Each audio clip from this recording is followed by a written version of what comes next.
Hello दोस्तों, नमस्कार। Welcome to this video. उम्मीद करता हूं आप सब बहुत बढ़िया होंगे। तो साथियों, आप जानते हैं हम लोग जनरल स्टडीज का अध्ययन कर रहे हैं और जनरल स्टडीज में इस समय हम लोग इंडियन कॉन्स्टिट्यूशन को कवर कर रहे हैं। और इंडियन कॉन्स्टिट्यूशन की ऑलरेडी आप लोगों को 3 वीडियो मिल चुकी है, जिसमें हम लोगों ने मैक्सिमम पार्ट को कवर कर लिया है। आज जो बचा हुआ बहुत ही इंपॉर्टेंट पार्ट है वो आज हम लोग कवर करेंगे। इसमें हम कवर करेंगे आपका हाई कोर्ट, सुप्रीम कोर्ट, उसके साथ साथ संविधान संशोधन, बहुत इंपॉर्टेंट भाई। आपके जेईसी, एलटी ग्रेड और रिसेंट के एग्जाम्स में यहाँ से बहुत क्वेश्चन पूछे गए हैं। उसके बाद निर्वाचन आयोग, सूचियां, जी हाँ, संघ सूची, राज्य सूची, समवर्ती सूची को हम देखेंगे, पंचायती राज व्यवस्था को देखेंगे। कहने का मतलब ये यहाँ पर हम उन इंपॉर्टेंट चीजों को देखने वाले हैं जहां से निश्चित तौर पर आपके एग्जाम में कोई ना कोई क्वेश्चन जरूर पूछा जाएगा। तो क्योंकि आप जानते हैं यह सारी चीजें हम जीएस के पॉइंट ऑफ व्यू से पढ़ रहे हैं, तो बहुत डीप जाने की जरूरत नहीं है। हमको सिर्फ उतना ही समझना है जो हमारे लिए आवश्यक है।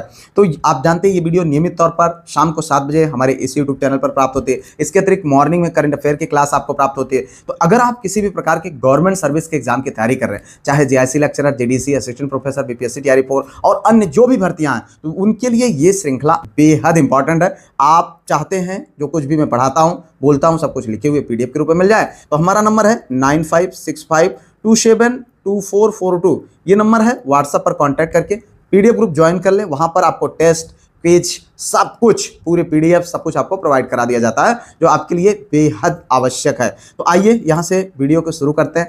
सबसे पहले देखें यहां पर भारतीय लोकतंत्र का अंतिम रक्षक और न्याय का सर्वोच्च मंदिर। जी हां, हम न्याय का मंदिर की ये फोटो देख रहे हैं।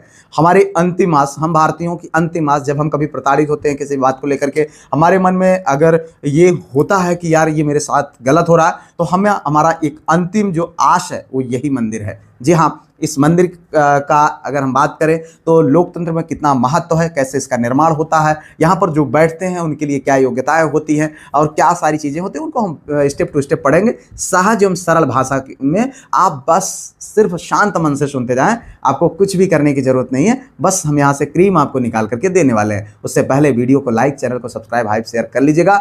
और ये बात समझ लें, आपके लिए ये बेहद मेहनत से तैयार किया जा रहा है।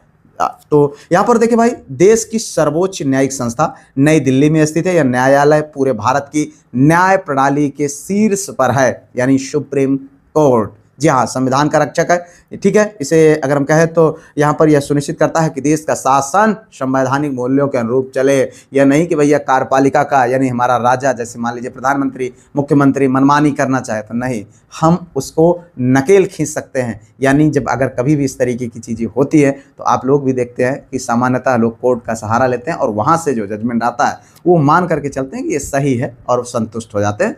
ना हो वो अलग विषय है। देखिए यहाँ पर हम देखें, चूंकि सारी चीज़ों को हम क्रमवार तरीके से देख रहे थे, लेकिन चूंकि न्यायिक प्रक्रिया का जहाँ पर जिक्र है उसको भी हम यहाँ पर देखेंगे। भाग 5 और अनुच्छेद 124 से लेकर 147 तक जो है न्यायपालिका की आधारशिला बनाते हैं। इसको समझना हमको। संवैधानिक ढांचा जो है यहाँ पर भाग 5 यानी पार्ट 5 में अनुच्छेद 124 से 147 तक सर्वोच्च न्यायालय के गठन, स्वतंत्रता और शक्तियों का विस्तृत कानूनी खांचा खींचा गया है। ठीक है, इनकी ऐतिहासिक स्थापना की बात करें तो 28 जनवरी 1950 को इसकी आधिकारिक शुरुआत हुई। ये डेट आपके लिए बेहद इंपॉर्टेंट है, पूछा जा सकता है। साथ ही साथ ये पूछा जा सकता है कि किस भाग में इनके जो शक्तियां हैं, गठन है, स्वतंत्रता है, ठीक है, सर्वोच्च न्यायालय की, वो किस भाग में है। तो भाग कौन है? 5 है। ठीक है, तो इतना आपको यहाँ पर जानना चाहिए। उसके बाद सत्ता का हस्तांतरण, इसने जो है ब्रिटिश कालीन भारत के संघीय न्यायालय का स्थान लेकर स्वतंत्र भारत की न्यायपालिका को आकार दिया। ठीक है, अब देखिए यहाँ पर न्यायाधीशों का यह समूह राष्ट्रपति और कॉलेजियम द्वारा नियुक्त होता है। भैया देखो, कोई भी मंदिर हो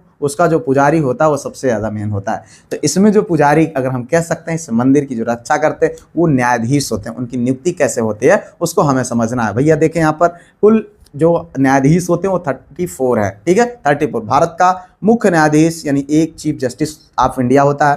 ठीक है, और उसके बाद 33 अन्य वरिष्ठ न्यायाधीश, यानी कुल मिलाकर के ये 34 न्यायाधीश होते हैं। 33 + 1। जी हाँ, याद रखना, बेहद इंपॉर्टेंट है। ठीक है, यहाँ पर आप देख सकते हैं। अब इसके बाद अगर हम बात करें नियुक्ति का अधिकार, तो सभी न्यायाधीशों को आधिकारिक नियुक्ति भारत के राष्ट्रपति द्वारा, किसके द्वारा की जाती है? भारत के राष्ट्रपति। इसको नियुक्त कौन करता है? भारत के राष्ट्रपति द्वारा। ऐसा नहीं है कि मन में आया, चल भाई सुनो इधर आओ, चलो तुमको हम जो है सुप्रीम कोर्ट का जज बना देते हैं, ऐसे नहीं होता। उसकी एक प्रॉपर प्रक्रिया है, उसको फॉलो किया जाता है। ऐसा नहीं है कि राष्ट्रपति जिसको सोचे उसको बुलाए, भैया ये सड़क पे चलो आओ आओ, चलो तुमको राष्ट्रपति बनाता हूँ मैं, मुख्य जो है CJI बनाता हूँ, चीफ जस्टिस ऑफ इंडिया बनाता हूँ, और उसके बाद जो है हम आपको न्यायाधीश ऐसे नहीं होता। उसकी एक प्रक्रिया है। यहाँ पर देखिए CJI और 4 सबसे वरिष्ठ न्यायाधीशों का एक विशेष समूह, यही समूह नए न्यायाधीशों की नियुक्ति, उनके तबादले और उनके नामों की सिफारिश करता है। ठीक है, तो इतना आपको यहाँ पर जानना चाहिए। अब हम बात करते हैं यहाँ पर सर्वोच्च न्यायालय तक पहुँचने के लिए नागरिकता और विशिष्ट कानूनी अनुभव अनिवार्य है। तो यहाँ पर अगर हम देखें भैया, तो प्राथमिक जो शर्त है, भारत का नागरिक होना चाहिए। ठीक है, ऐसा ना हो कि पाकिस्तान वाले को बुला के न्यायालय में बैठा दे, चाइना वाले को बुला करके हे भैया चल चल चलते न्यायाधीश बन जा, ऐसा नहीं होता। हम वो भारत का न्यायाधीश मतलब भारत का नागरिक होना चाहिए। और इन 3 में से कोई एक योग्यता, 3 में से कौन? पहला, कम से कम 5 साल तक किसी उच्च न्यायालय का न्यायाधीश रहा हो, किसी उच्च न्यायालय, यानी हर, अगर हम देखें तो सुप्रीम कोर्ट जो है वो पूरे देश में एक है, यानी दिल्ली में सुप्रीम कोर्ट है। लेकिन जो अन्य हमारे 28 और राज्य हैं, सभी राज्यों के अलग अलग हाई कोर्ट्स, कुछ के नहीं हैं, कुछ के संयुक्त भी हैं, कुल मिलाकर के हम उस पर भी बात करेंगे। लेकिन कुल मिलाकर के अगर कहें कि जो अन्य जो हाई कोर्ट्स है उसमें कम से कम 5 साल तक किसी उच्च न्यायालय का न्यायाधीश रहा हो, और उसके साथ साथ दूसरा विकल्प है कम से कम 10 साल तक किसी उच्च न्यायालय में वकील रहा हो। ठीक है, तो ये भी बन सकता है भाई, वकील भी। अब देखिए तीसरा विकल्प क्या है? राष्ट्रपति की स्पष्ट राय में एक पारंगत विधिवेत्ता हो, उनको लगता हो कि हाँ यार ये जानता है, ये योग्य आदमी है, तब जा करके ये जो है उस सर्वोच्च न्यायालय के पहुंचने के योग्य हो जाते हैं। ठीक है, अब हो सकता है आप लोगों में भी बहुत सारे लोग जो है LLB करें, हम करें भैया। देखिए यहाँ पर यह है, न्यायपालिका की स्वतंत्रता सुनिश्चित करने के लिए निष्कासन अत्यंत कठिन है। ध्यान दीजिएगा, न्यायपालिका की स्वतंत्रता सुनिश्चित करने के लिए निष्कासन अत्यंत कठिन है। जिसमें अगर सुरक्षित कार्यकाल की बात करें तो भैया एक बार नियुक्त हो गया तो 65 साल। देखना भाई ये बहुत इंपॉर्टेंट है, 65 वर्ष, कितना? 65 वर्ष तक इनका कार्यकाल होता है। अभी हम देखेंगे हाई कोर्ट का कितना होता है, तो ये याद रखना, ये क्वेश्चन पूछा जाता है आपसे। ठीक है, या अपने मतलब आयु तक अपने पद पर कार्य कर सकते हैं, या राष्ट्रपति को अपना त्यागपत्र सौंप सकते हैं। ठीक है, ये दोनों। और महाभियोग एक बहुत जटिल प्रक्रिया है, हटाने का एकमात्र तरीका है संसद द्वारा पारित महाभियोग प्रस्ताव। हालांकि ऐसा होता नहीं है जल्दी, सामान्यतः केवल 2 आधार हैं। महाभियोग केवल साबित कदाचार की भैया बेकार हो, उनका व्यवहार सही नहीं हो, देशद्रोही हो, कदाचार में बहुत सारी चीज़ें आ जाती हैं, वो सारा हो। और एक दूसरी चीज़ है तो पगला गया हो आदमी हो कि यार यह न्याय करने लायक ही ना बचा हो, अक्षमता को घोषित किया जाए, तो ये ऐसे में बड़ी दुर्लभ स्थिति बनती है। तो ये आधार पर ही लाया जा सकता है क्या? महाभियोग। ठीक है, अब इसमें देखते हैं भैया, न्यायालय नागरिकों के मौलिक अधिकारों और संघीय ढांचे का सीधा संरक्षण है। जिसमें मूल अधिकार क्षेत्र अगर हम बात करें 131 के अंतर्गत सीधे सुप्रीम कोर्ट में सुने जाने वाले मामले, मतलब देखो एक प्रोसेस होता है, आदमी सिविल कोर्ट, हाई कोर्ट, फिर सुप्रीम कोर्ट जाता है। तो लेकिन अगर हम बात करें तो कुछ ऐसे मामले होते हैं जो सीधे सुप्रीम कोर्ट में सुने जाने वाले मामले, भारत सरकार बनाम राज्य या राज्यों के आपसी विवादों का निपटारा जो होता है सीधे सुप्रीम कोर्ट में होता है, किसी हाई कोर्ट में नहीं जाता है। ठीक है, रिट अधिकार क्षेत्र अनुच्छेद 32 के अंतर्गत जो बंदी प्रत्यक्षीकरण, सीधा सुप्रीम कोर्ट इस पर एक्शन लेता है। प्रतिषेध, अधिकार परीक्षा, उत्प्रेरक, परमादेश, ये सारी चीजें हम लोगों ने पढ़ा हुआ था। और ये पोर्शन भाई साहब, ये अनुच्छेद 32 बहुत बहुत इंपॉर्टेंट है। आपके एग्जाम में अगर 2-3 एग्जाम होना तो उसमें 1-8 तो आ ही जाएंगे, तो इसलिए आप इनको ध्यान रखें। हम ऑलरेडी इसको डिस्कस कर चुके हैं, तो आप बिल्कुल बिंदास रहें, हम आपको वही चीजें देंगे जो आपके लिए ज़्यादा जरूरी है। ठीक है, अब वैसे तो अगर बात करें तो सुप्रीम कोर्ट पर आदमी 3-3 घंटे की क्लास हो सकती है, लेकिन चूंकि 40-45 मिनट में हमको इन सारी चीज़ों को कवर करना, अभी हमारा सिलेबस बहुत कुछ बाकी, हम चीज़ों को अगर देखें मेरे भाई, एक बात और हाँ ध्यान देना, जो प्रैक्टिस मैं आपको भेजता हूँ जो पेड ग्रुप में, उसको आप रेगुलर बेसिस पर उनकी वीडियो को देखा करें। ठीक है, मॉर्निंग में जो करंट अफेयर चल रही है उसको चलते रहें, उसके अतिरिक्त जो आपको पेड ग्रुप में एक जो है प्रैक्टिस भेजी जाती है वीडियो, आप उसको जरूर देखा करें। उसके साथ साथ शाम की ये वीडियो पूरी तरीके से आप हमारे साथ हमारे अनुसार चलें, जीएस का आपका नैया पार हो जाएगी। ठीक है, यह देश की अंतिम अपीली अदालत और राष्ट्रपति का कानूनी सलाहकार है। ठीक है, अपीली अधिकार क्षेत्र की हम बात करें जो है अनुच्छेद 132, 133, 134 निचली अदालतों यानी हाई कोर्ट के या सिविल कोर्ट के या क्रिमिनल कोर्ट के और संवैधानिक फैसलों के खिलाफ अपील सुनने वाली सबसे बड़ी अदालत है कौन? Supreme court. जी हाँ, सलाहकार जो है कार्य अधिकार क्षेत्र की अगर हम बात करें तो ये अनुच्छेद 143 के अंतर्गत 143 याद रख हो जाएगा भैया आपको। भारत की राष्ट्रपति भारत के राष्ट्रपति कानूनी या संवैधानिक महत्व के जो मुद्दे पर सुप्रीम कोर्ट से सलाह मांग सकते हैं। तो ये सब चीजें जो है उनके अधिकार क्षेत्र की है। 143 में क्या होता है भाई, राष्ट्रपति जो है सुझाव मांग सकता है, सलाह ले सकता है। ठीक है, तो इतना आपको यहाँ पर जानना है। आपको क्या क्या जानना है कि जो सुप्रीम कोर्ट में कौन कौन से मामले सुने जाते हैं, जो राज्यों की विवादों से संबंधित होते हैं, पहली चीज। दूसरी चीज क्या होता है कि जो चीजें अगर हम देखें यहाँ पर तो अपीली अधिकार क्षेत्र, जैसे हाई कोर्ट का मामला हो, सिविल कोर्ट का, क्रिमिनल कोर्ट का, संवैधानिक फैसलों के खिलाफ अपील सुनने, यानी वहाँ से अगर हम बात करें तो एक जो बड़ी संस्था में जाया जाता है, प्रोसेस होता है, उसके बारे में सुप्रीम कोर्ट में सुनवाई होती है। इनके फैसले नजीर बनते हैं। ठीक है, अब आप एक चीज़ जान लीजिए, सुप्रीम कोर्ट के फैसले क्यों इतना ज़्यादा मतलब हाईलाइटेड होते हैं। अगर एक बार कोई फैसला बन गया, ठीक है, आपने किसी तरीके का कोई ऐसा था वाद, जो अभी हमने रिसेंटली में एक देखा था, यहाँ पर क्या हुआ था कि मद्रास हाई कोर्ट में, मतलब मद्रास हाई कोर्ट में हाँ के खिलाफ में सुप्रीम कोर्ट ने एक जो है जजमेंट पास किया था, जिसमें जो सरकारी कर्मचारी, एक महिला थी, 2 बच्चे तक उनको जो है प्रावधान होता है। ये जो है अगर हम देखें तो जो सरकारी जो हमारे कर्मचारी नियमावली है उसमें एक प्रावधान है कि कोई भी महिला अगर वो जॉब में है, ठीक है, और 2 बच्चे तक उसको जो छूट मतलब छुट्टी मिलती है वो सिर्फ 2 बच्चों तक छुट्टी, मैटरनिटी लीव जो मिलती है उसको मात्र 2 बच्चों तक मिलती है। तीसरा बच्चा अगर आपका होता तो आपको मैटरनिटी लीव नहीं मिलेगा।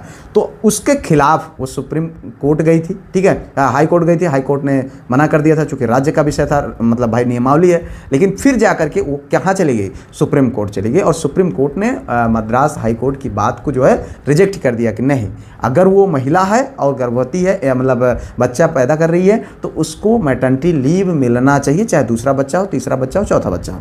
तो अब ये एक तरीके का नज़ीर बनेगा आने वाले समय में। आप देखिएगा इस सारी चीज़ों को लेकर के लोग जाएंगे और तमाम तरीके की चीज़ें सामने आएंगी।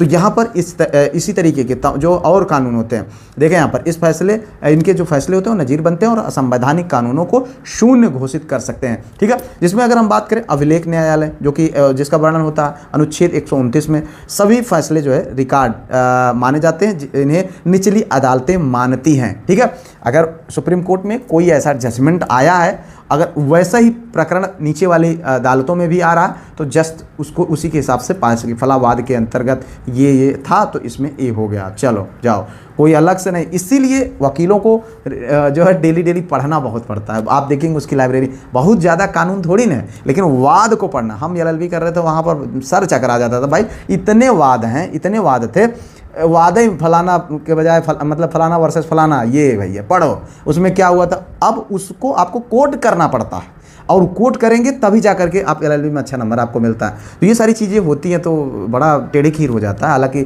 हमने सोचा था कि अगर हम टीचर नहीं बनेंगे तो वकील बनेंगे, लेकिन चलो कोई बात नहीं। यहाँ पर देखें अगर हम, तो अभिलेखीय न्यायालय, सभी फैसले रिकॉर्ड माने जाते थे जिन्हें निचली अदालतें मानती है।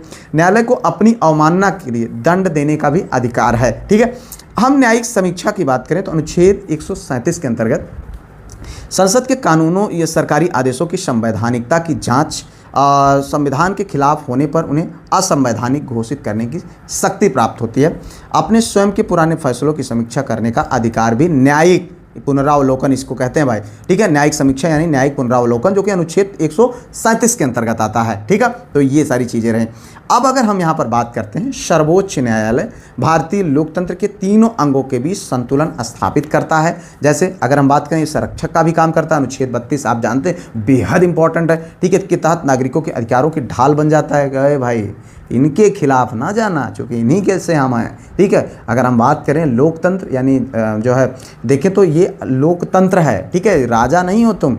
मध्यस्थता की बात करें तो अनुच्छेद 131 के तहत केंद्र और राज्यों के बीच निष्पक्ष रेफरी का रूप धारण करता है कि भाई अगर फैसला हुआ तो चलो DRS, तो उस तरीके का। वहाँ पर निरीक्षक यानी इंस्पेक्टर, अनुच्छेद 137 के अंतर्गत न्यायिक समीक्षा यानी न्यायिक पुनरावलोकन के माध्यम से संसद की शक्तियों का संवैधानिक नियंत्रण रखता है। तो ये सारी चीज़ें यहाँ पर आपके लिए बेहद इंपॉर्टेंट है। देखिए यहाँ पर सर्वोच्च न्यायालय केवल मुकदमों की सुनवाई की जगह नहीं है, यह वह धुरी है जिस पर भारतीय लोकतंत्र का पूरा ढांचा टिका है। इतना नहीं है कि मुकदमा हुई तब हम सुप्रीम कोर्ट जाई हो। सुप्रीम कोर्ट आपको आपकी स्वतंत्रता के लिए, आपके अधिकारों के लिए, आपके लिए वो हमेशा जो है दरवाजे खोले रखता है।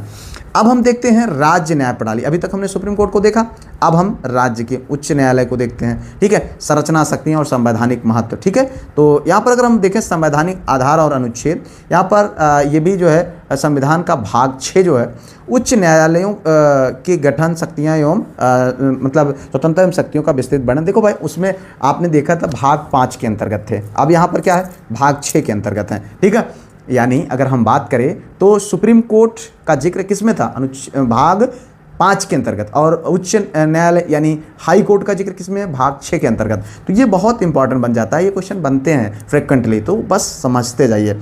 अब देखिए भैया अनुच्छेद 214, ठीक है, प्रत्येक राज्य के लिए एक उच्च न्यायालय होगा।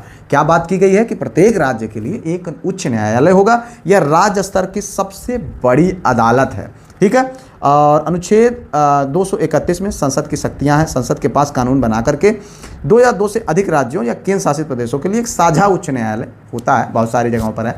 आप जैसे देखें तो जो है केरल का जो न्यायालय है, ठीक है, हाई कोर्ट है, वहाँ पर लक्षद्वीप के भी मामले सुने जाते हैं, केंद्र शासित प्रदेश है। ठीक है, और इसी तरीके से जो कोलकाता हाई कोर्ट है वहाँ पर भी ये सारी चीज़ें, ये आपको यहाँ पर इतना जानना चाहिए। तो कहने का मतलब आप देखें, न्यायिक परिदृश्य की बात करें, एक ऐतिहासिक और भौगोलिक नज़र, कुल संख्या वर्तमान समय में हमारे यहाँ उच्च न्यायालयों की जो संख्या है वो 25 है, और हम कितने प्रदेश कितने हैं, 28 हैं। तो इसका मतलब है कि कहीं ना कहीं 2 राज्यों की जो न्यायालय, मतलब एक न्यायालय कहीं ना कहीं 2 राज्यों के विषय देख रहा है। तो ये चीज़ आप जान लीजिए। अगर हम सबसे बड़ा, सबसे पुराना, ओल्डेस्ट की बात करें तो ओल्डेस्ट कौन है, कलकत्ता 1862 में। ठीक है, कलकत्ता उच्च न्यायालय सबसे ज़्यादा, यानी कलकत्ता हाई कोर्ट सबसे पुराना है, यह भारत का सबसे प्राचीन उच्च न्यायालय है। और 2019 में सबसे नया बना हुआ तेलंगाना और आंध्र प्रदेश में जो उच्च न्यायालय है, नवीनतम यहाँ पर बना हुआ है। ठीक है, तो इतना आपको जानना चाहिए, नवीनतम वाला ये है,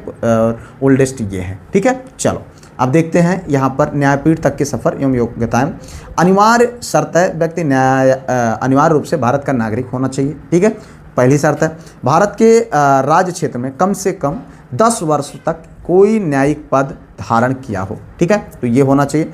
किसी उच्च न्यायालय या 2 अधिक न्यायालयों में लगातार कम से कम 10 वर्ष तक अधिवक्ता रहा हो। ठीक है, ये दोनों शर्तें होनी चाहिए। और हाँ, एक चीज़ और, सुप्रीम कोर्ट की तरह उच्च न्यायालय के न्यायाधीश के लिए राष्ट्रपति की राय में पारंगत विधिवेत्ता होने की जरूरत नहीं है। ठीक है, पहली चीज़ क्या है कि 10 वर्ष तक न्यायिक पद धारण किया हो। ठीक है, और दूसरा क्या है, किसी उच्च न्यायालय या 2 अधिक न्यायालयों में लगातार कम से कम 10 वर्ष तक अधिवक्ता रहा हो। ठीक है, तब जाकर के वो बन सकता है हाई कोर्ट का जज।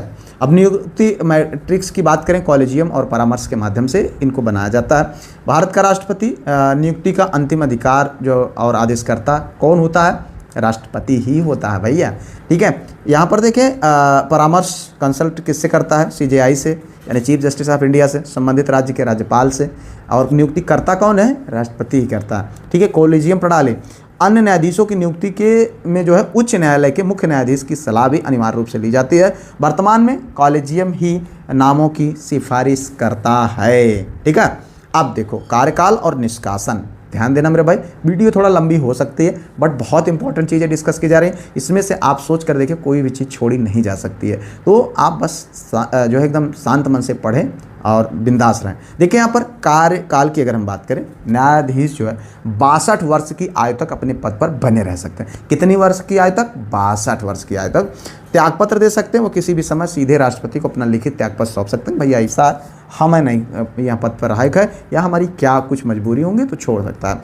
हटाने की प्रक्रिया भैया बिल्कुल सुप्रीम कोर्ट के न्यायाधीशों के समान है। संसद के दोनों सदनों में विशेष बहुमत से प्रस्ताव पारित होना और उसके बाद राष्ट्रपति उन्हें पद से हटा सकता है, लेकिन कदाचार या अक्षमता दोनों चीज़ें जो है साबित होनी चाहिए, तब जाकर के सारी चीज़ें होती हैं, जो कि एक बड़ा पेचीदा प्रोसेस बन जाता है। अब यहाँ पर तुलनात्मक रूप से अगर हम देखें तो सुप्रीम कोर्ट और हाई कोर्ट के जज बनने की, तो यहाँ पर सेवानिवृत्ति एज इनका 62 साल है, या याद रखना भाई। ठीक है, हाई कोर्ट का जो रिटायर्ड जज होता है वो जाकर के सुप्रीम कोर्ट में बन सकता है जज। ठीक है, 65 साल चूँकि यहाँ पर एज है। और ये देखो पारंगत विधिवेत्ता हाई कोर्ट में नहीं लागू है, लेकिन यहाँ लागू है, राष्ट्रपति द्वारा नियुक्ति संभव है।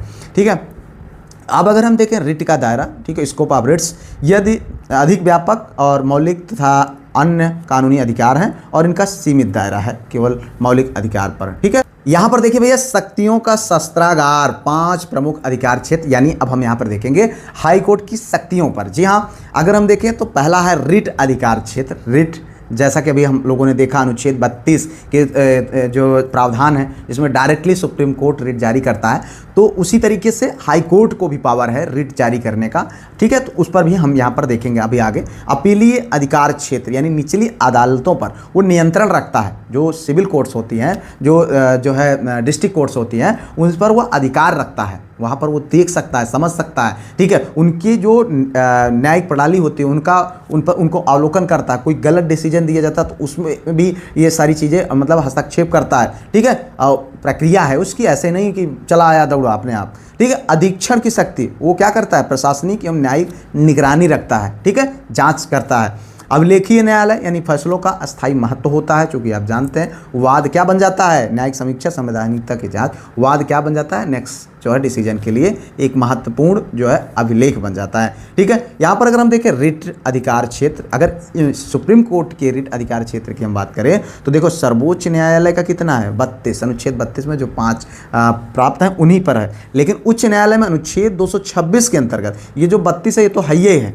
लेकिन 226 अनुच्छेद के अंतर्गत उच्च न्यायालय को विशेष रिट जारी करने की शक्ति देता है अनुच्छेद 226। यह न केवल मौलिक अधिकारों यानी फंडामेंटल राइट्स के हनन पर बल्कि अन्य कानूनी अधिकारों के प्रवर्तन के लिए भी रिट जारी कर सकता है। ठीक है, कि सिर्फ अगर हम बात करें तो फंडामेंटल राइट्स पे सुप्रीम कोर्ट करता है, लेकिन उसके अतिरिक्त भी जो चीज़ें अगर आप बताएं लीगल राइट्स जो हैं उसमें भी अगर लोगों का या किसी भी व्यक्ति के या लोकतंत्र के खिलाफ चीज़ें जा रही हैं तो वहाँ पर ये जो है सुप्रीम कोर्ट मतलब हाई कोर्ट क्या कर सकता है, रिट जारी कर सकता है। तो यहाँ पर कह सकते हैं कि जो है सुप्रीम कोर्ट से बड़ा पावर आपको हाई कोर्ट में देखने को मिल सकता है। रिट जारी करने के मामले में उच्च न्यायालय अधिकार क्षेत्र सुप्रीम कोर्ट जो कि केवल मौलिक अधिकारों तक सीमित है, मतलब सुप्रीम कोर्ट से अधिक व्यापक और विस्तृत है। तो इतना आपको यहाँ पर जानना चाहिए। अब देखो अपीलीय अधीक्षण शक्तियाँ यानी अधीनस्थ न्यायालयों की छतरी के रूप में, ये देखो यहाँ पर निगरानी बनाए बैठा हुआ है ये जो डिस्ट्रिक्ट है। निचली अदालतों के फैसलों के खिलाफ अपील सुनने का सर्वोच्च राज्य मंच है। यहाँ दीवानी और फौजदारी दोनों मामलों को कवर करता है। ठीक है, ऐसे नहीं है कि भैया डायरेक्टली जाके आप हाई कोर्ट में चले जाएंगे, प्रोसेस के माध्यम से आदमी जाता है। अधिकार क्षेत्र के अंतर्गत आने वाले सभी अधीनस्थ न्यायालयों और न्यायाधिकरणों के कामकाज की निरंतर निगरानी और नियंत्रण रखता है। ठीक है, अभिलेख न्यायालय और न्यायिक समीक्षा की अगर हम बात करते हैं, यहाँ पर जुडिशियल रिव्यू और कोर्ट ऑफ रिकॉर्ड यानी अनुच्छेद 215 के अंतर्गत ये इसके सभी फैसले रिकॉर्ड यानी नज़ीर के रूप में जो है सुरक्षित रखे जाते हैं। अधीनस्थ अदालतें इन फैसलों को आधार मान करके अपने निर्णय सुनाती हैं। ठीक है, तो इतना आप समझ लीजिए कि फलाना कोर्ट के अंतर्गत वाद, इसीलिए वाद बहुत ज़्यादा इंपॉर्टेंट हो जाता है। इसे अपनी अवमानना यानी कंटेम्प्ट के लिए दंड देने का विशेष अधिकार भी है। ठीक है, अब हम न्यायिक समीक्षा की बात करें, यहाँ पर राज्य विधायिका या संसद द्वारा बनाए गए किसी कानून की संवैधानिकता की जांच करने की सर्वोच्च शक्ति यदि कानून संविधान के खिलाफ है तो उसे रद्द किया जा सकता है। तो इस तरीके से हम लोगों ने अभी हाई कोर्ट और सुप्रीम कोर्ट के कार्यप्रणाली, नियुक्तियां और सारी चीज़ों को समझा। अब आगे हम लोग देखेंगे भारत में पंचायती राज। जी हाँ, बेहद इंपॉर्टेंट है आपके लिए। ग्रामीण स्थानीय स्वशासन की त्रिस्तरीय प्रणाली, त्रिस्तरीय प्रणाली को हम समझेंगे। फ्रिक्वेंटली यहाँ से आपके क्वेश्चन पूछे जाते हैं तो उसको हम समझने का प्रयास करते हैं। मेरे भाई अगर हम इसके न्यू की बात करें तो कहाँ से शुरू होता है, बहुत बार क्वेश्चन पूछा है। राजस्थान आप लोगों को रटा हुआ, नागौर जिला 2 अक्टूबर 1959, ये बहुत बार हम लोग इसको पढ़े, लेकिन कैसे शुरुआत होती है, कौन सी समिति के माध्यम से होती है, त्रिस्तरीय किसे कहा जाता है, त्रिस्तरीय क्या होता है, हमको पता ही नहीं होता है तो फिर हम उसका कोई मतलब नहीं बनता। त्रिस्तरीय का मतलब होता है अगर 3 स्तर पर जो शासन व्यवस्था होती है उसको लागू करना। जिले स्तर पर जो 3 स्तर पर व्यवस्था होती है उसको हम यहाँ पर समझने का प्रयास करेंगे। देखो यहाँ पर पहली चीज अगर हम बात करें वैचारिक न्यू ऐतिहासिक शुरुआत, जिसमें अगर आप देखें तो मूल सिद्धांत इसका अनुच्छेद 40 के अंतर्गत राज्य को ग्राम पंचायतों के गठन का निर्देश है। ठीक है, राज्य को ग्राम पंचायतों का जो अभी चुनाव होगा कुछ दिन में, प्रधान जी जो है बाकी सारी चीजें करके अपना जो है वोट वोट लेकर के प्रधान जी बनते हैं ना गाँव के, वो उसकी बात हो रही ग्राम पंचायत वाली। ठीक है, जो कि सबसे छोटी इकाई होती है शासन की सबसे छोटी इकाई होती है। तो नीति निर्देशक तत्व के अंतर्गत इसका वर्णन किया गया है, ठीक है। जिसमें प्रथम राज्य कौन है? राजस्थान। राजस्थान में यहाँ पर देखिए 2 अक्टूबर 1959 को नागौर जिले में तत्कालीन प्रधानमंत्री जो थे पंडित जवाहरलाल नेहरू साहब, उन्होंने ऐतिहासिक उद्घाटन किया। यहाँ पर आप देख सकते हैं राजस्थान में। और उसके बाद दूसरा उसी साल 1959 में इसी प्रणाली को पूर्ण रूप से लागू करने वाला दूसरा राज्य बन गया था। कौन? ये हमारा आंध्र प्रदेश। तो इतना आपको यहाँ पर जानना चाहिए। अब व्यवस्था के वास्तुकार की हम बात करें कि व्यवस्था आई कैसे, क्योंकि अलग अलग चीज़ें हैं। कैसे किसी भी चीज़ की निजात होती तो ऐसे ही नहीं हो जाता है कि मन में आया, प्रधानमंत्री सो रहा था, सपने में आया कि चलो भैया त्रिस्तरीय व्यवस्था लागू करते हैं। नहीं, ऐसे नहीं होता। उसके लिए समिति बनाई जाती और उसका पूरी तरीके से प्रॉपर एनालिसिस किया जाता है कि क्या नीड है और रियल नीड क्या है और उसको हम कैसे जारी करेंगे, तो जाकर के फिर धीरे धीरे प्रक्रिया आगे बढ़ती है। तो एक समिति बनी थी बलवंत राय मेहता समिति, जो कि 1959 में। ये समिति सबसे महत्वपूर्ण समिति है, इसको आपको याद रखना। त्रिस्तरीय पंचायत समिति कौन सी थी? यहाँ पर सिफारिश किया था, इन्हीं की सिफारिश पर ये जो है बलवंत राय मेहता समिति बहुत बहुत बहुत इंपॉर्टेंट है। हमने प्रीवियस ईयर क्वेश्चन के दौरान कई बार सॉल्व कराया। तो अगर बात करें, ये 1957 में आता है और 1959 में ये सब लागू हो जाता है, आप जानते ही हैं। अब यहाँ पर अगर हम बात करें लोकतांत्रिक विकेंद्रीकरण की नींव, यानी लोकतंत्र यानी जनता का एकदम निचले पायदान तक विकास हो सके, हर स्टेप पर विकास हो सके, नहीं तो फिर सब ऊपर ही रह जाएगा, कोई मतलब नहीं बनेगा भाई, ठीक है। अशोक मेहता समिति एक समिति और आई थी जो कि 1977 में आई थी। उन्होंने द्विस्तरीय मॉडल की वकालत की थी, ठीक है। 2 टियर जो है मॉडल की वकालत की थी। अभी हम आगे देखेंगे कि त्रिस्तरीय क्या होता है, समझिएगा, घबराइए बिल्कुल भी नहीं। तो ये आया भैया त्रिस्तरीय कितना, 3 सीढ़ी वाला 1957 में और 2 सीढ़ी वाला 1977 में, 57-77 20 साल का अंतर बाद। तो अब आगे देखते हैं यहाँ पर वैधानिक मान्यता की ओर कदम। जीवी राव समिति जो है पंचायती राज संस्थाओं में नियमित चुनाव कराने पर विशेष जोर दिया गया। जिला परिषद को विकास कार्यक्रमों में मुख्य जो है निकाय बना करके सशक्त करने की सिफारिश की गई, जिसमें ये एक और समिति थी। कौन समिति थी? ये GBK राव समिति, ठीक है। पंचायती राज संस्थाओं में नियमित चुनाव कराने पर विशेष जोर जो देने का, जैसे मान लीजिए 5 साल में वहाँ चुनाव होना चाहिए, नहीं तो पता चले पंचायत बना हुआ है भैया, चौधरी मुखिया बना हुआ आराम से चल रहा है 20 साल तक। तो ये व्यवस्था हटाने के लिए कहने का मतलब ये था कि पंचायती राज संस्थाओं का नियमित चुनाव हो। इसकी व्यवस्था किस समिति के अंतर्गत इसका जिक्र किया? GBK राव समिति, जो कि 1985 में आया था। अब उसके बाद जो है LM सिंघवी समिति, जो कि 1986 में। यह समिति पंचायती राज के इतिहास में एक मील का पत्थर साबित हुआ। क्यों? क्योंकि इसने जो है पंचायतों को संवैधानिक दर्जा प्रदान करने की सबसे प्रमुख और ऐतिहासिक सिफारिश की थी, ठीक है। तो इस तरीके कॉन्स्टिट्यूशनल, ऐसा नहीं है कि प्रधान ऐसे लुल्लू पुल्लू होता है, वो बनता है तो उसको एक संवैधानिक जो है दायरे में आ जाता है, संवैधानिक पदाधिकारी होता है वो, ठीक है। आगे देखते हैं यहाँ पर। अब देखो 73वां संविधान संशोधन, इसका भी संबंध क्या है? तो यहाँ पर देखेंगे 73वां संविधान संशोधन अधिनियम 1992। जी हाँ, यहाँ पर देखिए संवैधानिक स्थान संविधान के भाग 9 में शामिल अनुच्छेद 243 से 243(0) तक इसका वर्णन है, जिसमें 11वीं अनुसूची जोड़ी गई, जिसमें पंचायतों के कार्य के लिए 29 विषय निर्धारित किए गए। मेरे भाई ध्यान समझिएगा, चीज़ों को आपको यहाँ पर बहुत सटीक करने का प्रयास किया जा रहा है, फालतू की चीज़ें नहीं हैं। आप इसलिए पूरे वीडियो को जरूर देखें जिससे आप इसका फ़ायदा उठा सकें। हम इतनी मेहनत कर रहे हैं। यहाँ पर देखिए इसके कार्य के लिए हम बात करें 29 विषय निर्धारित किए गए। 24 अप्रैल 1993 में प्रभावी हुआ ये, इसीलिए प्रतिवर्ष ये प्रभावी कब हुआ? 24 अप्रैल को, और इसीलिए प्रतिवर्ष 24 अप्रैल को राष्ट्रीय पंचायती राज दिवस मनाया जाता है, ठीक है। अब हम देखते हैं यहाँ पर भौतिक जो संरचना इसकी त्रिस्तरीय क्या है। ये जिला है, ये ब्लॉक है, ये ग्राम है। यानी कहने का मतलब एक जिले में 3 जो है यहाँ पर शासन प्रणाली है। एक ग्राम स्तर पर होती है, एक ब्लॉक स्तर पर होती है, एक जिला पंचायत स्तर पर होती है, ठीक है। तो एक यहाँ पर देखिए एक ग्राम पर होती है और एक ब्लॉक में होती है, एक जिला स्तर पर होती है। सबसे पहला स्तर पर अगर हम बात करें ग्राम पंचायत, यानी ग्राम स्तर पर जमीनी प्रशासन, जिसका मुखिया या जो है प्रधान होता है। कौन होता है? प्रधान। जो आप लोग अभी चुनाव आएगा भैया, मुखिया जी आएंगे, ठीक है। उसके बाद दूसरा होता है मध्य स्तर, यानी पंचायत समिति, ब्लॉक, ठीक है, ब्लॉक, ठीक है, ब्लॉक स्तर पर कार्य करने वाली महत्वपूर्ण कड़ी है ब्लॉक स्तर पर, ठीक है, जो समितियां होती है जो यहाँ पर देखो, हालांकि पता नहीं इसका कितना रोल होता है, हमें तो समझ में नहीं आता, लेकिन ये इसका रोल सबसे ज़्यादा होता है, ठीक है। उसके बाद जिला परिषद होता है, जिला स्तर पर संपूर्ण विकास योजनाओं का समन्वय करना, जिसमें जिला पंचायत सदस्य बैठते हैं। तो ये सारी चीज़ें कुल मिलाकर के यहाँ पर आपको समझना चाहिए। अब हम बात करेंगे प्रतिनिधित्व और जनशक्ति अनुच्छेद, यहाँ पर अनुच्छेद 243A ग्राम सभा राज्य स्तर पर सभी पंजीकृत मतदाताओं से मिलकर के बनी लोकतांत्रिक इकाई है, जिसमें 21 साल, 18 साल और 1/3 महिला आरक्षण। यहाँ पर देखिए अनुच्छेद 243D आरक्षण अनुसूचित जाति यानी SC, अनुसूचित जनजाति यानी ST के लिए जनसंख्या के अनुपात में और महिलाओं के लिए न्यूनतम 1/3 अनिवार्य आरक्षण है, ठीक है।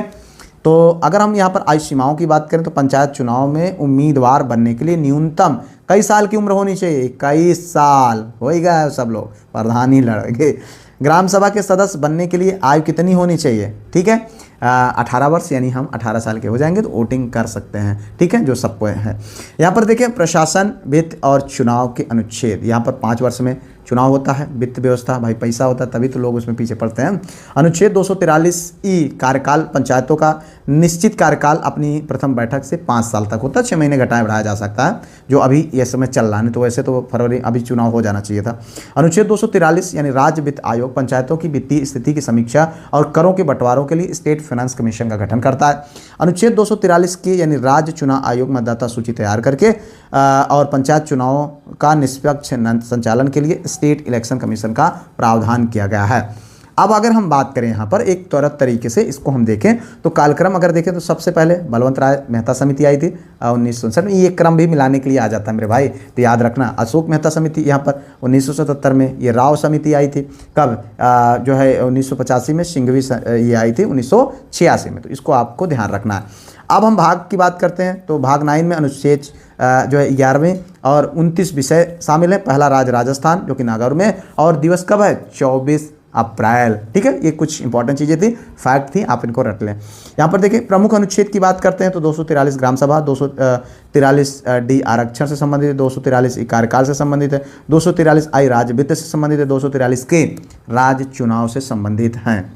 तो इस तरीके से अब आगे हम देखेंगे भारतीय संविधान का भाग 11 संघ और राज्यों के बीच संबंधों का संतुलन। जी हाँ, जिसमें अनुच्छेद 243 से 263 तक का जो है संपूर्ण हम लोग यहाँ पर समझने का प्रयास करेंगे। आप अगर यहाँ पर देखें संघीय व्यवस्था की रीढ़ जो कि भाग 11 के अंतर्गत भारत के फेडरल सिस्टम को परिभाषित करता है और शक्तियों का स्पष्ट बंटवारा करता है, जिसमें संघ सूची, राज्य सूची और समवर्ती सूची यानी कानून बनाने की अलग अलग शक्तियाँ दी गई हैं भाग 11 के अंतर्गत। प्रशासनिक शासन, विधायी कानून, ठीक है, जिसमें अगर हम बात करें विधायी संबंध अनुच्छेद 243 से 255 तक है, यह कानून बनाने की शक्ति तय करता है। अनुच्छेद 2 मतलब अध्याय 2 प्रशासनिक संबंध है जो कि अनुच्छेद 256 से 263 तक यह शासन चलाने और तालमेल की शक्ति करता है। अब यहाँ पर अगर हम देखें भैया कानूनों का विस्तार, अनुच्छेद 245 में कानूनों का भौगोलिक विस्तार होता है, यह निर्धारण करता है कि कानून कहाँ तक लागू होगा, ठीक है। संसद की शक्ति पूरे भारत का या देश के किसी भी हिस्से के लिए कानून बना सकती है, कौन? संसद, जी हाँ। और उसके बाद अगर हम बात करें राज्य विधानमंडल की शक्ति, राज्य विधानमंडल क्या कर सकता है? वो अपने राज्य के लिए कानून बना सकता है। ऐसा नहीं है कि उत्तर प्रदेश योगी बाबा सोचे कि चलो यार मध्य प्रदेश के लिए कानून बनाता हूँ, ठीक है, बिहार के लिए कानून बनाता हूँ, ऐसी व्यवस्था नहीं है, ठीक है। तो अपनी सीमाओं के भीतर ही कानून बना सकते हैं। यह केंद्र और राज्य के बीच भौगोलिक शक्तियों का स्पष्ट विभाजन है और शक्तियों का बंटवारा भी है। अनुच्छेद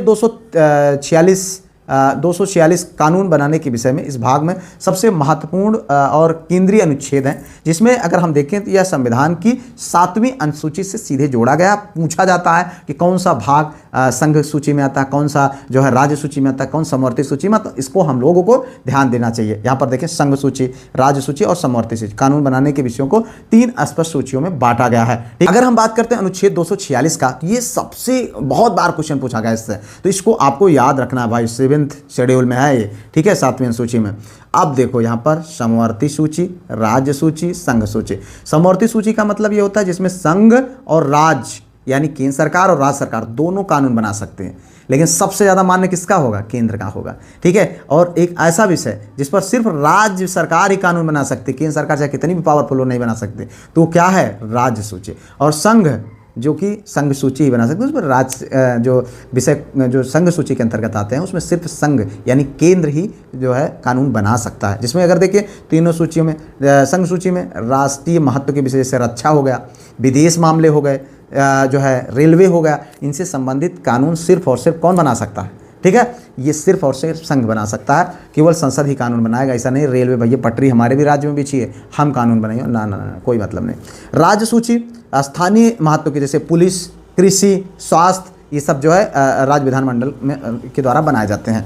समवर्ती सूची का मतलब वो है कि साझा महत्व के जैसे शिक्षा, वन, विवाह, केंद्र और राज्य दोनों कानून बना सकते हैं। टकराव की स्थिति में यदि समवर्ती सूची के विषय पर विवाद हो तो केंद्र का कानून ही मान्य होगा। भाई ध्यान रखना, केंद्र सबसे पावरफुल होती है। ठीक है, अगर मान लीजिए जैसे समवर्ती सूची के किसी विषय पर कानून बना और उसमें टकराव हो गया, राज्य मानने को तैयार नहीं है, मान लीजिए राज्य में किसी और पार्टी की सरकार है, केंद्र में किसी और पार्टी की सरकार है और उसने कानून बना दिया, लेकिन अगर वहाँ पर मानने को नहीं तैयार होगी तो केंद्र के द्वारा बनाया गया कानून ही लागू होगा। ठीक है, अब यहाँ पर हम बात करेंगे अवशिष्ट शक्तियों से संबंधित अनुच्छेद 248 में। अवशिष्ट शक्तियाँ यानी भविष्य के नए विषय जो तीनों सूचियों में से किसी में भी नहीं है। जिसमें अगर हम बात करें साइबर कानून अभी नहीं है, शामिल किए जा सकते हैं। एआई यानी आर्टिफिशियल इंटेलिजेंस जो इस समय सबसे बड़ा खतरनाक है, इन नए या बचे हुए विषयों पर कानून बनाने की विशेष शक्ति केवल अभी संसद के पास है। ठीक है, अभी इस पर बाद में बनेगा ऐसा प्रावधान। यह प्रावधान स्पष्ट रूप से केंद्र सरकार को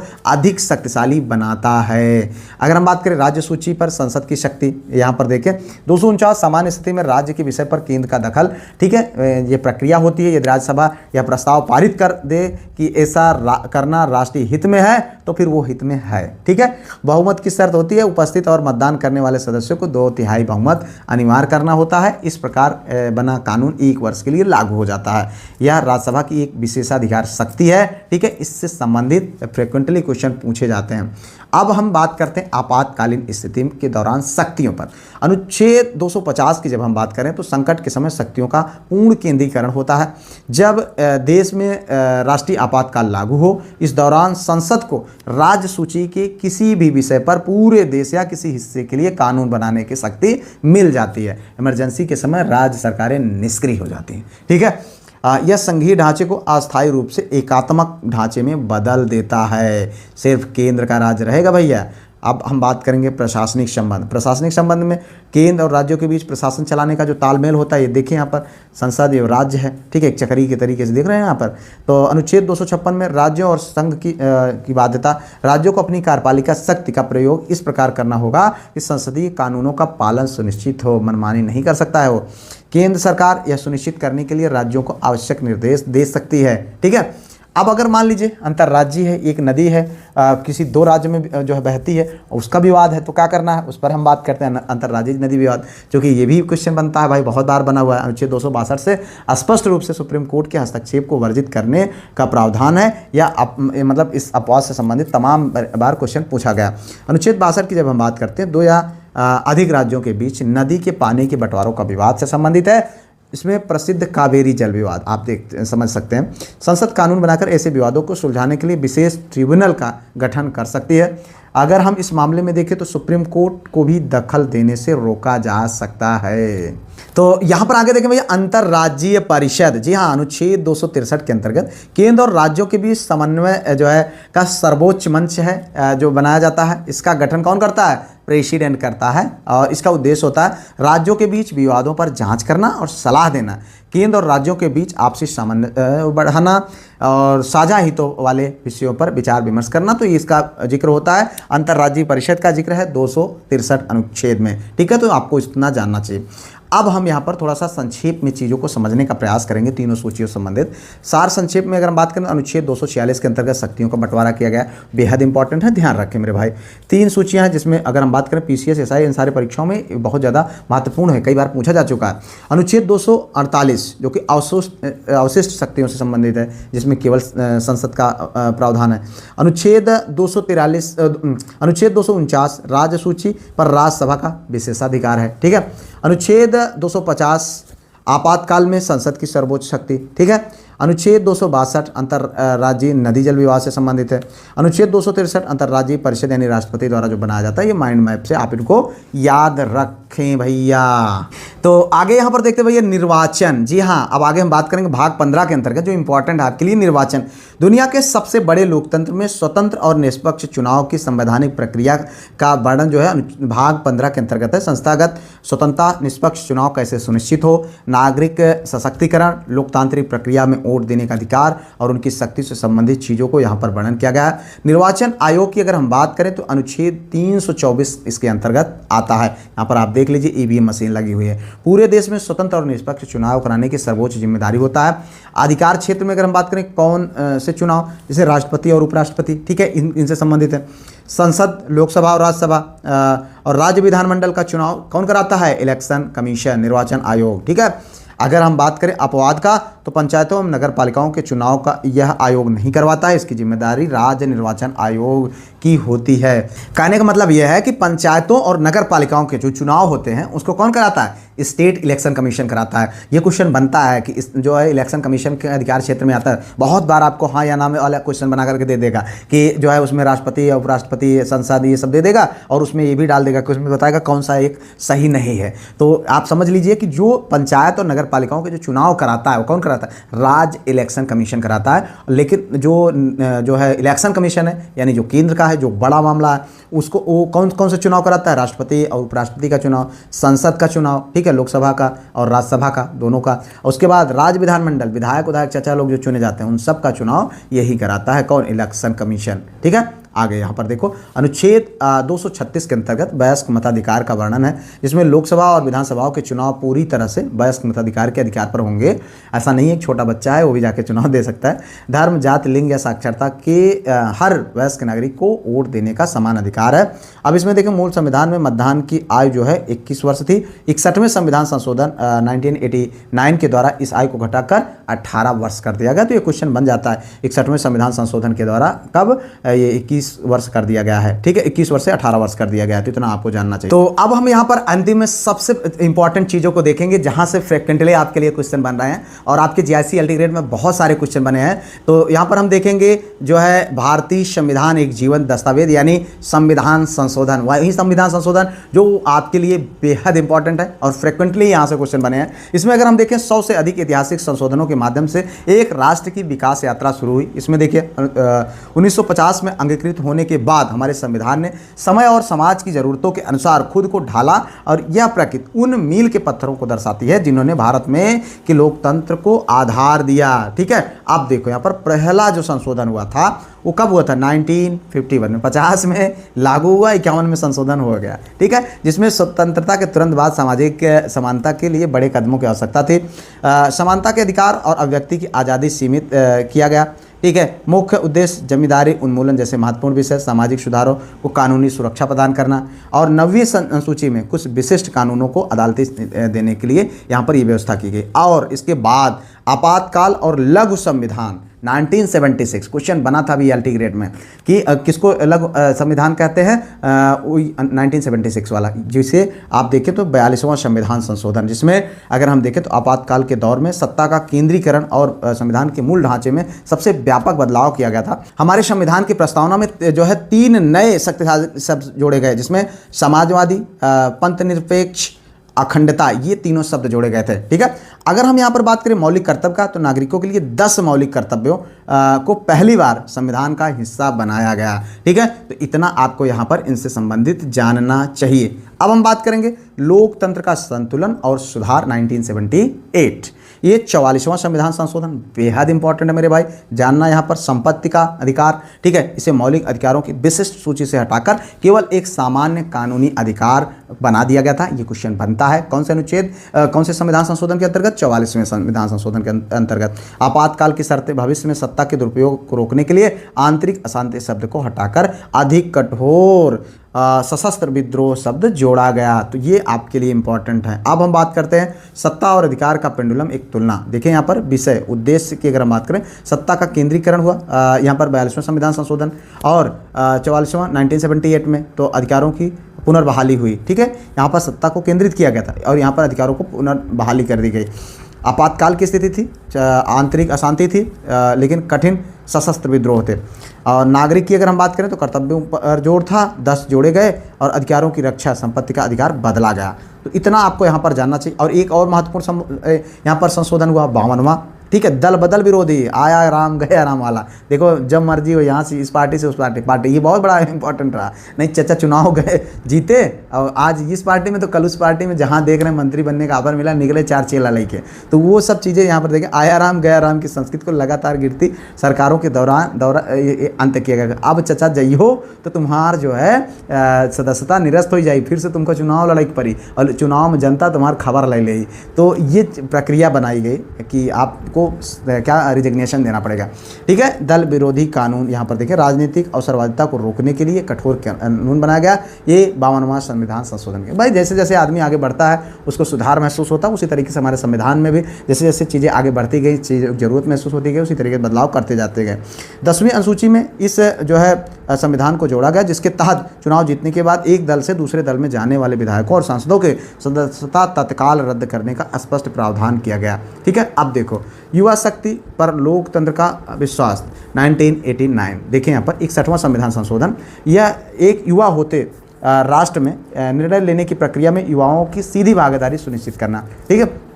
भारत में मतदान की न्यूनतम आयु 21 वर्ष से घटा करके 18 वर्ष कर दी गई, ठीक है। ये 61वां संविधान संशोधन के अंतर्गत हुआ। पहले 21 साल के, ठीक है, अब 18 साल कर दिया गया। अब देखना धीरे धीरे कुछ समय में इससे भी कम किया जाएगा। इस चूँकि मेच्योर जल्दी हो रहे हैं ना लोग, मोबाइल के ज़माने में बहुत ज़्यादा मेच्योरिटी आ रही। इस मतलब देखें, ये एक कदम ने करोड़ों युवाओं को रातों रात भारत में राजनीतिक भविष्य का निर्माता बना दिया था। भाई जाहिर सी बात है, 21 साल 3 साल पहले मिल गया मौका उनको वोट देने का, ठीक है। यह लोकतंत्र के विस्तार का एक अत्यंत महत्वपूर्ण क्षण था। तो ये कौन सा था? अनुच्छेद यहाँ पर संशोधन 61वां, ठीक है, इंपॉर्टेंट था। लोकतंत्र की जड़ों स्थानीय स्वशासन, अगर देखें तो 73वां 74वां संविधान जो है यहाँ पर देखिए स्थानीय स्वशासन, ठीक है। तो इस तरीके से 73वां संविधान संशोधन पंचायती राज संस्थाओं को ऐतिहासिक संवैधानिक दर्जा प्राप्त करने, अभी हम लोगों ने पहले ही देखा इसको, ठीक है। गांव में स्वशासन की नींव रखी गई। 74वां संशोधन नगर पालिकाओं और नगर निगमों को संवैधानिक मान्यता दी गई, जिसमें शहरी स्थानीय प्रशासन मजबूत हुआ। भारत में लोकतंत्र की जड़ें सबसे निचले स्तर पर मजबूत हुई, ठीक है। अब देखो ये भैया 86वां संविधान संशोधन, जो कि भविष्य का संकल्प, शिक्षा का अधिकार, ठीक है, 2002 के अंतर्गत इसमें संविधान में एक नया अनुच्छेद 200 मतलब अनुच्छेद 21A जोड़ा गया। ये बहुत इंपॉर्टेंट है, बहुत बार पूछा गया, ठीक है। 6 से 14 से वर्ष के आयु के बच्चों के लिए अनिवार्य और मुफ्त शिक्षा अब राज्य की नीति नहीं बल्कि एक मौलिक अधिकार बन गई, ठीक है। नीति नहीं है कि मर्जी में आए तो दे ही, नहीं तो ना, देना पड़ेगा, समझ लेना। यह भारत की जनसांख्यिकी लाभांश को सुरक्षित करने का सबसे बड़ा कदम था, ठीक है। अब हम देखते हैं 101वां संशोधन। यहाँ पर राज्य की सीमाओं का मौजूद जटिल कर प्रणालियों और आर्थिक बाधाओं को समाप्त करना, पूरे देश में एक समान अप्रत्यक्ष कर प्रणाली यानी GST लागू होना, यानी गुड एंड सर्विसेज टैक्स, इसने भारत की वो एक साझा और निर्बाध राष्ट्रीय बाजार में बदल दिया। केंद्र और राज्यों के बीच वित्तीय संबंधों का एक नया अध्याय यहीं से शुरू होता है, ठीक है। अब हम देखते हैं सामाजिक न्याय और समान प्रतिनिधित्व। तो 2018 से 2020 के अंतर्गत देखें 102वां संशोधन जो हुआ, राष्ट्रीय पिछड़ा वर्ग आयोग को संवैधानिक दर्जा दिया गया, ठीक है। उसके बाद 103वां जो संशोधन था 2019 में, ऐतिहासिक कदम, सामान्य वर्ग के लिए EWS जो मिल गया था भाई, इसको भी आप ध्यान रखना, ठीक है। 104वां संशोधन, ये भी क्वेश्चन बन सकता है, EWS कौन से? तो 103वां संशोधन था, 10% आरक्षण जो दिया गया था आर्थिक रूप से कमजोर वर्ग के लिए, ठीक है। तो यहाँ पर देखें लोकसभा और विधानसभाओं में SC/ST आरक्षण की अवधि बढ़ाई गई, जबकि एंग्लो इंडियन समुदाय के लिए आर्थिक सीटें जो आरक्षित सीटें समाप्त कर दी गई।